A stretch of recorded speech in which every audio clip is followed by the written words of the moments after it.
Baik, teman-teman, salam sehat selalu. Seperti yang saya telah janjikan, saya akan kasih tutorial untuk Ustrasana Camel Pose. Kemudian manfaat dari fungsi tangan, peletakan tangannya dalam tahap masuk ke seperti Camel Pose. Nah, biasanya saat orang masuk ke Camel Pose, pinggangnya akan seperti ini, tunggingkan sedikit. Saya dibantu oleh rekan saya, Cincing. Nah, lihat itu. Bokongnya saya tunjuk tuh. Nah, seperti itu pinggang. Nah, ini akan menciptakan kompresi di lumbar. Biasanya begitu masuk dari camel, terus keluar dari camel akan sakit. Apa yang harus dilakukan? Tulang ekor harus di scoop. Scoop tulang ekor, masukkan tulang ekor, scoop tulang ekornya. Nah, ini akan memanjangkan di bagian lumbar dan proteksi supaya tidak terjadi cedera. Hal terakhir yang masuk di camel pose adalah dagu atau kepala. Jadi pada umumnya orang kalau masuk ke camel pose itu kepalanya duluan yang ke arah belakang. Ini akan membuat leher menjadi tidak nyaman. Lalu seberapa lebar pahanya ini akan dibalik. Ada yang sedikit terbuka. Nah, ini terlalu lebar untuk ukuran rekan saya ini. Berarti untuk badannya dia harus agak tutup sedikit. Nah, di sini. Ini untuk dia. Ada juga yang terlalu tutup. Nah, ini terlalu kecil, terlalu sempit sehingga tidak menciptakan ruang atau kebebasan di pose itu sendiri. Jadi harus selebar panggul. Ini kalau dari depan. Ya, sekarang dari samping supaya kita mulainya. Hal pertama yang dilakukan adalah tangan letakkan di pinggang. Jadi kalau tangan di pinggang itu 4 jari di depan, jempol di belakang.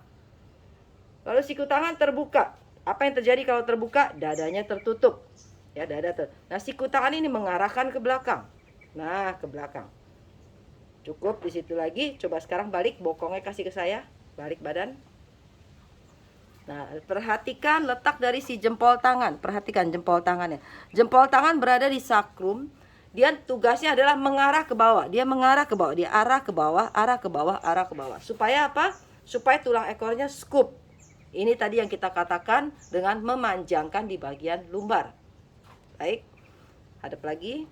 Itu step tangan yang pertama. Jadi fungsi tangan itu bukan hanya di pinggang, berkacak pinggang, kemudian seperti bergaya-gayaan. Tidak seperti itu. Jadi tujuan dari siku tangan arah ke belakang adalah supaya dadanya, perhatikan dadanya terangkat dadanya. Dan dadanya seperti dada waktu kita bikin setu banda. Ya, seperti dadanya setu banda.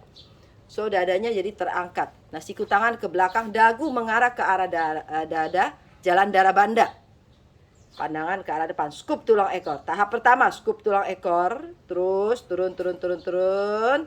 Kemudian tangannya turun di paha dalam. Terus, selipkan di paha dalam. Siku tangan mengarah ke tengah. Masih dagu ke arah dada. Di paha dalam. Tujuannya apa di paha dalam? Supaya dadanya tetap terbuka. Bila memungkinkan, jalankan tangannya terus ke arah betis. Jalan. Masih dagu ke dada. Jalan ke arah betis. Pergelangan kaki terus jalan. Stop sampai batas maksimal. Dagu masih ke dada. Tekan tumit kaki. Tekan dan dorong badannya ke arah depan. Dari sini panjangkan badan, baru pandangan mata ketiga lihat ke arah belakang. Disti lihat ke arah belakang. Ustrasana. Tangannya aktif mendorong. Terus dorong tangannya, keluarkan tenaganya. Waktu mau naik, mau bangun dari pose ini, tarik nafas. Naikkan badan, tangan di depan dada. Oke, lalu duduk. Diam di sini. Sekarang kita balik badan ke arah belakang. Kita lihat tangannya, posisi tangan. Jadi posisi si tangan ini di mana? Pertama, tahap yang pertama. Di situ. Jempol tangannya menekan di sakrum, siku tangan mengarah ke tengah. Nah, itu dia. Otomatis dada terbuka. Next step. Turunkan ke bawah, tangan di bawah paha dalam. Terus masukkan sedalam mungkin, dagu ke dada. Selipkan sedalam mungkin. Di situ letaknya sang tangan. Ya, di situ letaknya. Turun lagi, jalankan. Kemudian dorong. Letaknya di situ. Tangan yang bawah itu harus aktif mendorong.